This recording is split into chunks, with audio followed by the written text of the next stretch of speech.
Hi hello my dear friends and relatives எல்லோரும் எப்படி இருக்கீங்க? இன்றைக்கி நம்ம அடிக்கிற வெயிலுக்கு ஈஸியாக செய்யக்கூடிய ஒரு ரெசிபி தான் பார்க்க போகிறோம். அது பழைய சோறு வடகம். வீட்டில் நமக்கு சாப்பாடு மீந்து போச்சேன்னு கவலையே படாதீங்க. இந்த அடிக்கிற வெயிலுக்கு நம்ம அதை யூஸ்ஃபுல்லான ஒரு ரெசிப்பியாக நம்ம செய்யலாம். அதுக்கு அந்த பழைய சோறை நல்லா தண்ணியை புழிஞ்சு எடுத்து ரெடியாக ஒரு பாத்திரத்தில் எடுத்து வச்சுக்கோங்க. அதுக்கு கூட கருவேப்பிலை, மிளகாய்த்தூள், உப்பு, ஜீரகம், பெருங்காயத்தூள் அவ்வளோத்தையும் போட்டு நல்லா மிக்ஸ் பண்ணி எடுத்துக்கோங்க. பார்த்திங்களா, இதே மாதிரி மிக்ஸ் பண்ணி எடுத்துட்டு மிக்ஸி ஜாரில் போட்டு நல்லா குழைவாக அரைச்சி எடுத்துக்க வேண்டியதுதான்.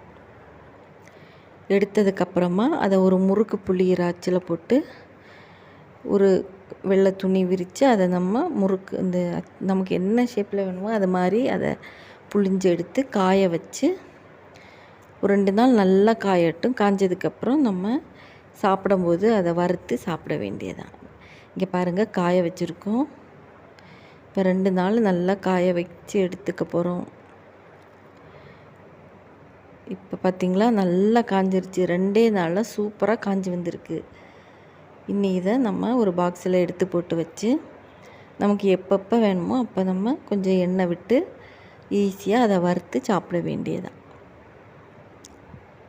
பாருங்கள், வெரி வெரி டேஸ்டியான நமக்கு பழைய சோறு, நம்ம ரசம் சோறு எதுக்கு கூட வேணாலும் இது சாப்பிட சூப்பர் டேஸ்ட்டாக இருக்கும். எல்லோரும் கண்டிப்பாக ட்ரை பண்ணி பாருங்கள். இந்த வீடியோ பிடிச்சிருந்ததுன்னா லைக் பண்ணுங்கள், ஷேர் பண்ணுங்கள், சப்ஸ்கிரைப் பண்ணுங்கள். பிடிக்காட்டி விட்டுருங்க. தேங்க்யூ ஃபார் வாட்சிங்.